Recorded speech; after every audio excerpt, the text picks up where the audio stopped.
He doesn't make you free. Truth makes you free. Yay. Man, you take a walk with Jesus. Don't be afraid to get like me. That'll persuade you. Doesn't mean you'll act like me.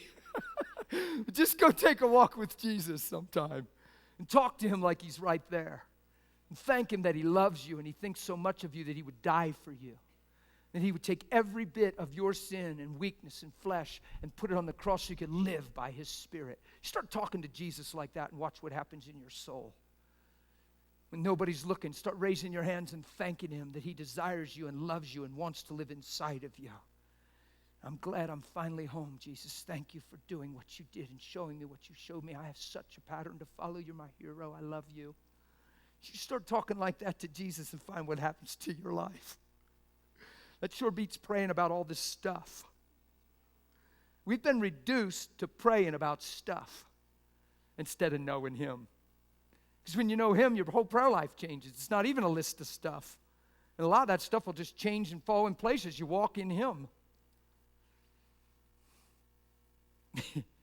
When your child takes a hard left turn, you won't lose your identity and cry for 3 years till they come home. You'll stand in your bedroom and say, God, they're more than their decisions. You've invested in them, and I've patterned a life, and they're coming back to it. And I thank you, God, for the restoration of my child. You will never leave them. Your hand will bring them home, and I'm going to go live productive and be blessed. And I'm not crying myself to sleep because I'm not sad, because that's not the outcome. They are mighty on the earth because I'm going to fear you and keep your commandments. Psalms 112, yay for you, God. So here I am, traveling the country, preaching on love, preaching the kingdom, preaching the gospel, and my son is out there in Never Never Land, rebellious for no reason, just because he wants to. You can let that stuff wreck you. You can say, well, you can't even manage your own household. How can you even? It ain't nothing I did wrong. It's his own decision, and here's the deal. I'm not letting what he did determine who I am. I'm still growing and having faith and watching God move and praying for other people's sons. Woohoo! That'd be a good idea, wouldn't it? Well, I can't pray for anybody else's son. God needs to touch my son. He will. Yeah, trust me. 3 weeks ago, my boy knocked on the door. I hadn't seen him for months. Knocked on my door broken. Cried and told me he didn't know why he was thinking what he was thinking. Acknowledged that I had wisdom and that I've always shown him the way and proved that I loved him. Please forgive him. He had a God encounter. Jesus met him out there in Never Never Land.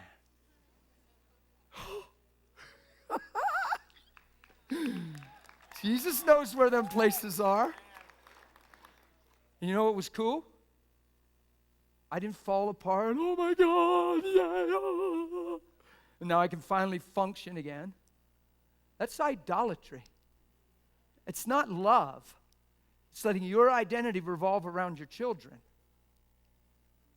instead of loving them through in prayer and keeping Jesus in motion. I'm talking to a lot of folks right now. Now, this isn't a happy conversation, and a lot of people don't like this because, especially you mothers, you are great at being mothers, and I respect you.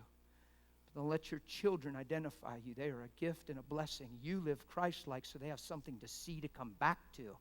Not a broken mess. I'm not talking unjustly. My daughter took an AWOL thing for 8 years, my son for 6. They're both strong in Jesus today. Why? Because none of that has nothing to do with truth unless you let it start identifying you. Or the church starts saying, well, you had to do something wrong, brother. They wouldn't. That's condemnation. That's a lie. People do what people do. But the thing is, you stay in Christ, and you know they have no reason in their heart when they go to sleep to indict you or judge you, and they've seen nothing but Christ in you. Amen.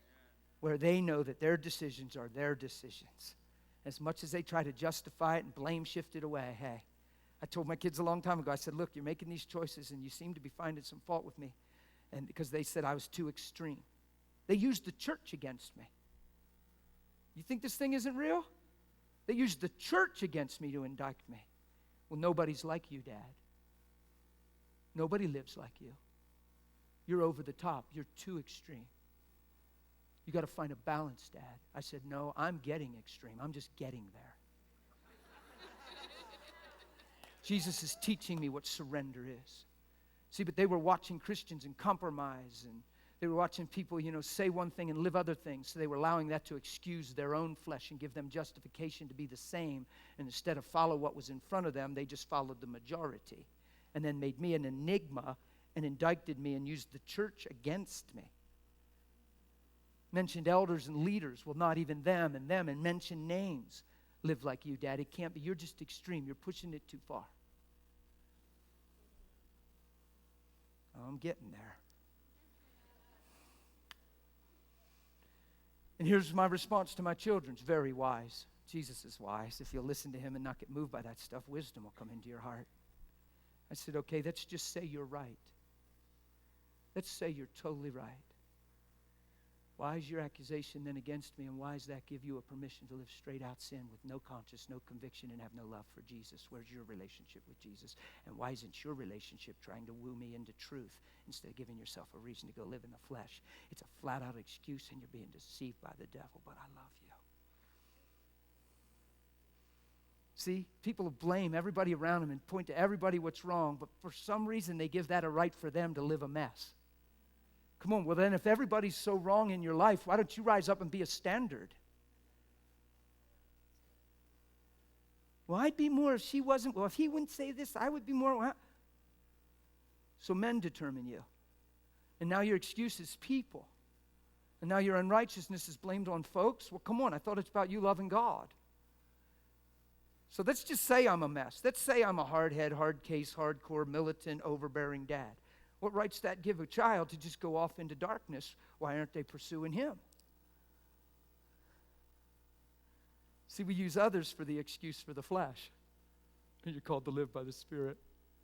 And you're going to find one day you'll never be able to stand before God and look into his fiery eyes of love and blame your life on somebody else. You won't even be able to think it in that moment. You will just realize you've been deceived. How are you going to stand and look at God and say, well, I'd have served you and believed you more if it wasn't for my spouse?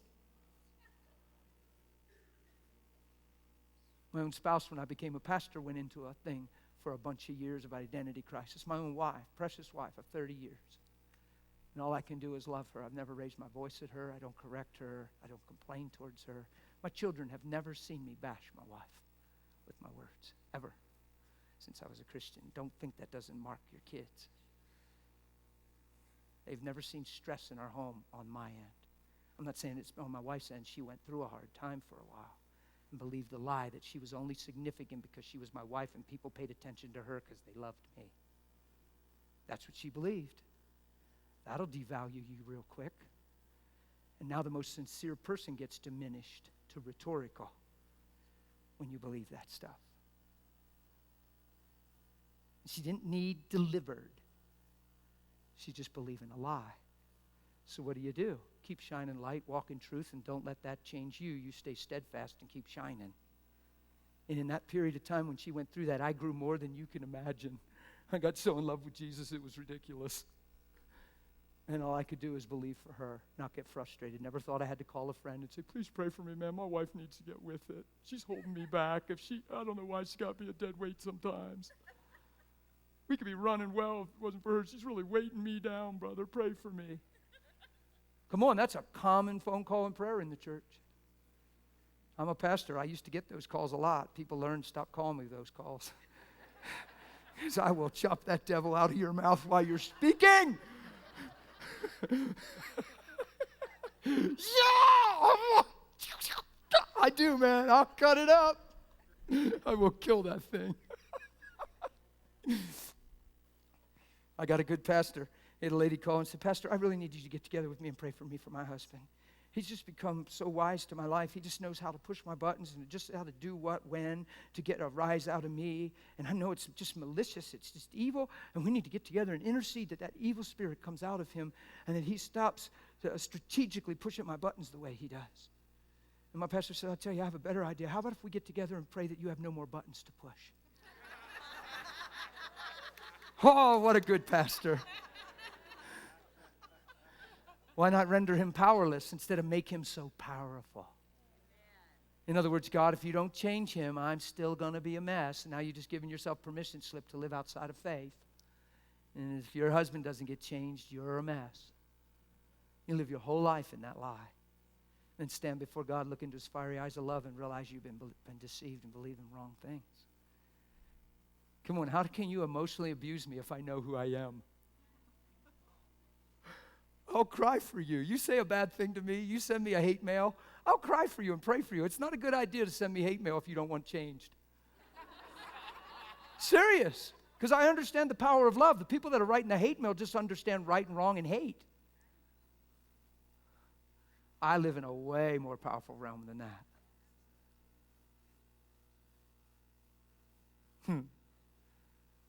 People must take me up on it. To my knowledge, I've never even got hate mail to the internet. 6 years. Never got hate mail from nobody. That almost scares me. I was just, be careful when all men speak well of you. I'm figuring, man, I should have got a few hate mails along the way just to be encouraged a little bit. Because nowadays people will tell you what they feel on that internet. They'll just flash you an anonymous. I have never gotten one to my knowledge. You know, you're heading for hell, you're a blasphemer, you're a heretic. I've never got anything like that. But I'm telling you, if you don't want change, don't send that to Neck Ministries. Because we will cry for you and pray for you, and heaven will hear. Seriously, I ain't playing, man. We know how to love. We don't know how to get offended. Jesus has taken my right away to judge you. He's taught me how to love you. So you take your best shot. But I wouldn't encourage you to do it if you ain't ready for change. Because he's going to slip up on you. Wham! He's going to love you to himself. I'm serious.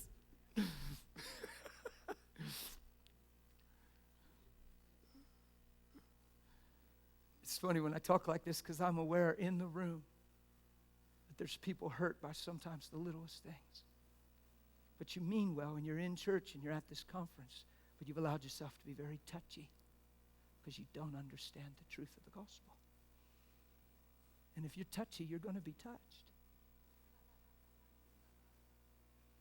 Yeah, but you don't know what I've been through, but you don't know what they said, but they should have knew better, but I thought they would. And it always seems to make sense to man. There's a way that seems right, but its way always leads to what? Wow. So it's probably not too cool to hang out in the area that seems right. Find the agreement of a few friends that don't understand. It's probably not cool because the way always leads to death. When you justify your offense, it's total deception. You have every reason to love and forgive. Here's what I've learned. I've learned a few things. I pay attention along the way. The reason people have a hard time forgiving is because they've never enjoyed the true forgiveness of Jesus in their own life and accepted it. Because if forgiveness ever overtakes your heart, all you have is mercy for men. Because you have been required of so much mercy. You have needed so much forgiveness. And he that's forgiven much loves much. People that have a hard time forgiving haven't seen past their own need for forgiveness and even allow God to just wash them clean and forgive themselves. The reason God is so profuse in forgiveness is certainly because of love, but it's in the purpose of making you that very forgiveness. The reason God pours out so much mercy is to transform you into a merciful being. The reason he loves AJ without fail is so AJ becomes a lover without fail. He doesn't love you so you feel fuzzy. He loves you so you be transformed into his same image. You getting this? See, why would we want to receive something from God that we're not willing to become? How selfish would that be right there? Because of God's person and character and nature, I'm expecting him through Jesus to forgive me of everything I've ever done, and I can't forgive you of something? He calls that an evil and wicked servant who's bound in torment and cast into outer darkness. That's disconnected from truth and in turmoil in their soul. You can call it heaven or hell if you want. It's the state of the person. He's cut off because he's living outside of love. And he's tormented because he's trying to receive something he's not willing to become. Now come on, how selfish is that? He calls it an evil and wicked servant. Well, we're not called to serve the Lord. We're called to be sons and daughters. He doesn't even call us servants. He calls us friends. So I want a little more than just saying Jesus forgives me and then holds you accountable. That whole accountable thing can cross some lines, you know. I understand accountability. Don't hold somebody so accountable that you lose your heart towards them and pull the accountability phrase on them. To where the only reason you're correcting them is because you're mad at them. Don't do that to your children. Don't you correct your children because you've had enough. You correct your children because they're more than what they're displaying. You say, well, if I told you once, I told you 100 times. You just disrespect me. I'm so tired of you. You make me so mad. Go to your room. You want to invoke rebellion and teach them all kinds of crazy stuff, you go ahead and live like that. But you're not correcting them because they frustrate you. You're correcting them because you love them, and they're way more than they're producing. And even though you have to get stern and straight and strong sometime, you always convey the reason why you're correcting, not because you're angry, because then you teach them to live frustrated towards others. As a pastor, I don't correct a congregation member because I'm exasperated and tired of them. I'll get them alone if I have to and talk as straight as I must. But I promise you, the only reason I'm talking to them is because of their life, their value, and what they can maybe see if they just hear. I am not closing the door and talking to them because I'm frustrated and mad and trying to set them straight. God forbid I even talk to you if that's my motive. Are you following me? Come on. Some of these ways we were taught is the way we deal with others. We just cover it over and get plastic with it, and we're really mad on the inside, and we're right and they're wrong. And we're setting them straight, giving them a piece of our mind. Don't give them too much. Carrying a lot of empty around. We can get high-minded with this stuff, man. Just give them a piece of my mind. No, that's not why we correct. It's because people are more than the decisions they're making. It ought to be easier for us to cry for people than get frustrated, shouldn't it? Come on. I remember before Jesus, I was mad at my kids all the time. And then after Jesus, I realized there's a difference. I'd sit them down and I'd cry and I'd talk to them about the sense of family and the sake of family and that they're part of family. And why it's important for Daddy to take this role and correct and adjust right now. And I'm not mad at you. You have to realize I'm not punishing you. Your willful actions, your selfish choices right now are affecting family as a whole, and it's making us very hard to just function together. It's costing others, it's tempting others, it's trying others. And you're in this family. It's a privilege to be a blessing and add life to it, not draw from it. You teach like that. And as you teach like that and model that as an example, when they do take a hard left turn, deep down in their heart, they know truth. You should have heard my boy crying. He says, Dad, your words were in my head every day. Every day there's things you said to me that wouldn't escape me. And they were there. My conscience would never let it go away. And I'm like, good. Yay. So I hadn't seen him or talked to him for months, but I guess I had.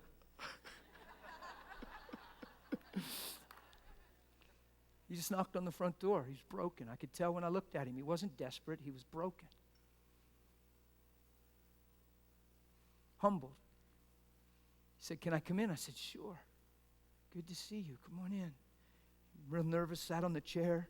Can I hug you? I said, sure, man. He grabs me and hugs me and falls me crying. I don't know where to start. I said, how about if I start? I'm not mad at you. I cry for you, son.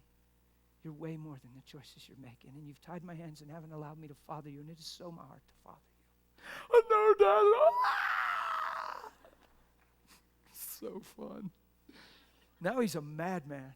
He's on the phone just ministering to all his friends, bringing friends to church, preaching the gospel constantly. He can't even go to Walmart. He tells 3 people his testimony, how God turned him around. He goes to work and walks in the bathroom and says, Holy Spirit, just empower me and infuse me to be an example and a light. Let me work to the name of the Lord and the glory of God and let my light so shine. And he says, and Holy Spirit comes on me and I get real warm and he infuses me. And I said, good, son, like father, like son. You're doing good, boy. Now there's two of us out there. See, I'm not an enigma. Now he can't, now he can't use that on me anymore. You can't say there's nobody out there like you, Dad, because he's getting that way. See how cool God is?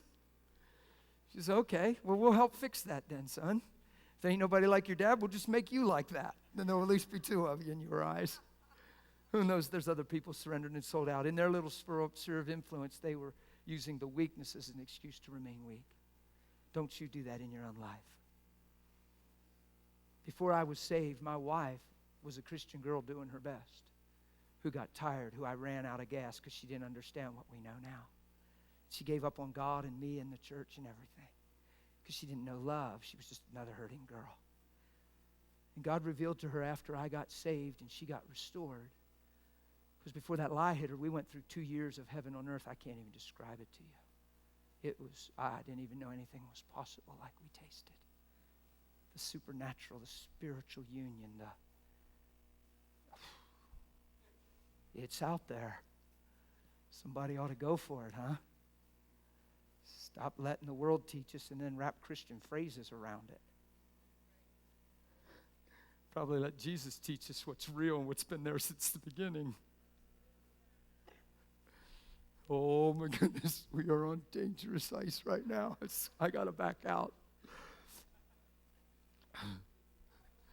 But here's what the Lord told my wife. He said, Kim, you prayed for him for 13 years and you tied my hands because of your motive in prayer. You never prayed for your husband because you loved him. You prayed because you were hurt by him. And you knew that if I touched him, it would make your world better. You never cried for him. You only cried because of him. And you tied my hands from moving because I can't enable that motive and allow you to remain the same. I love you way too much. Isn't that powerful? See why you don't pray? Because you're hurt? It's a 0. What's the book of James say? You don't receive when you ask because you ask amiss yourself. You don't pray for somebody because you've had enough. Come on, we've become good at that in the church. Sister Sally's the sweetest thing there ever was. We all love her. Flowers bloom when she walks by. She's precious. She radiates Jesus. But her husband doesn't want God, and that ticks people off. Men think, boy, she's the precious thing ever. And he doesn't do her justice. He doesn't know what good thing he's got. Wish I was her husband. I'd give her do. You know, people think stuff like that. And the ladies are offended, and she's the one in the home group on the hot seat in the middle of the room, on the hot seat in the chair, weeping and crying, the broken wife. And we're only praying over her because we sympathize with her and can't imagine why her husband's such a jerk.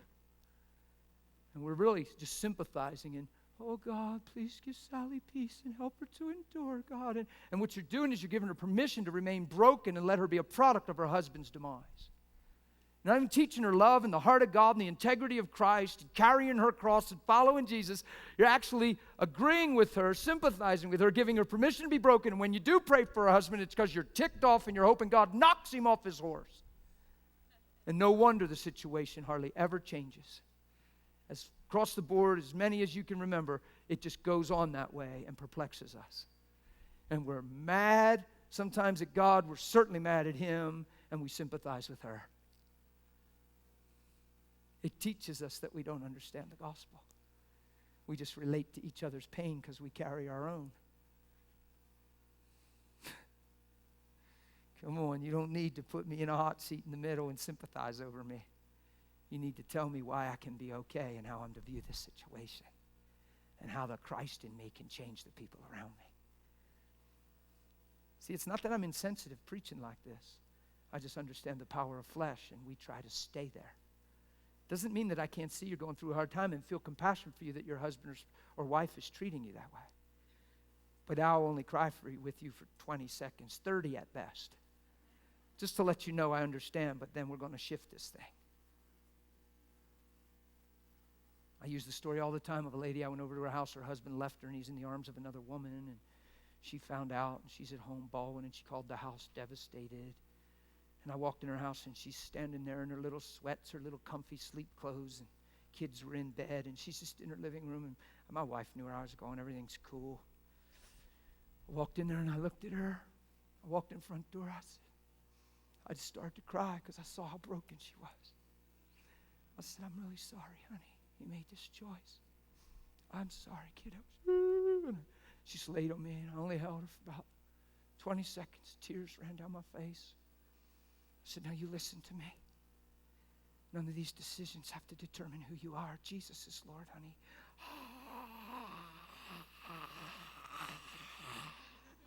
Tears all over my face where she could see that I wish this didn't even happen. But now that it did, let's get on with truth. And let's not come out of this the product of a wife that's been cheated on. Let's come out of this a woman that's been done right by God. And let's not let him determine you. Let's let him determine you. And let's be a woman of integrity. And I'll get you alone in a room and tell you why you don't have to be another lonely girl now looking for a man that wants you now that you have 2 kids. And now you'll fall prey to anyone that blinks your way because, I get real with it because I'm a pastor and I love you. It's amazing how people still go that road, try to find something there. No, you go to him and find something there. It's called wholeness, security, fulfillment. So out of the strength and fullness of your life, you can step into relationship, not the need. Instead of needing something, you have something to give. It's called love. Not emotion and passion and starry-eyed whatever. Come on, I'm talking about some stuff we don't talk about enough.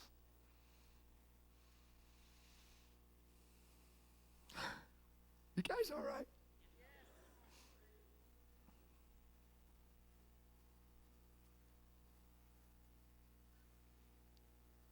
Somebody tell me when it's 3:30, okay? Help me. No, seriously. Because I want to let you all go take a potty break and stretch so you don't fall asleep while I'm preaching, because that's not permissible. I always feel like I make sure nobody falls asleep, but today I'm just going to give you a little potty break. I don't want to sit here and think I'm preaching so great you're under the power of God when all you have to do is pee. You know, man, the power of God's moving. Look at them rocking. Oops. Oh, they just got to go to the potty. Bummer. I thought my preaching was that good. So somebody let me know at 3:30, okay? And then we're going to dive into something. I'm just pouring out my heart. Can you tell I'm just yeah, okay. I'll try to watch it. Yeah, that's a big one. Wow, you shouldn't have shown me that one. I'm going to be so convicted at night services. Man. Got the thing right in front of me. I didn't even see that up till now, man. Noah, why'd you point that thing out to me, buddy?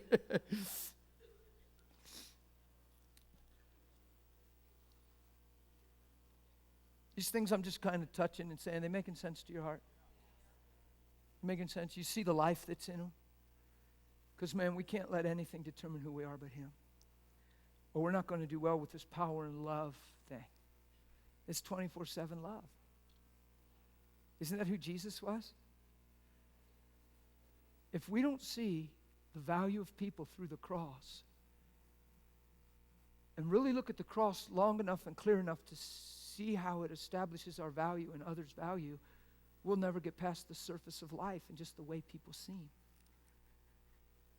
The only thing that's going to empower you past the way people seem and the intimidation and the fear of man and their outward exterior is by seeing through all that because of the cross.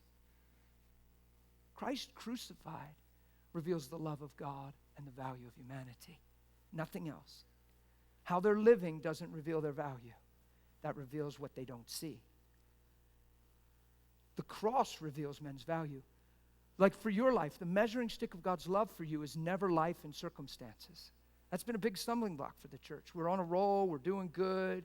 We've been on a good spiritual journey for a while, and we get a circumstance, and then a whole roll of circumstances, and all of a sudden 3 things go wrong at the same time, and your mind's tempted to rationally say, man, I thought God loved me. I don't know what's going on. Where are you, God? And you start assessing God's love based on life instead of his finished work. You've got to be rooted and grounded in love. So the Christian has to settle God's love through the cross in the face of life and never give life permission to change the truth of God's love for you. When you let that change, you open up to all kinds of circumstances. Don't even realize you're your own vulnerability. You're inviting your own adversity. Because you make yourself vulnerable because of what you don't see. Come on, if you're the enemy and you're hitting somebody and it's wearing them down and now they're saying, boy, if one more thing happens to me, I'm going to fall apart. Well, you better believe that one more thing's on the way.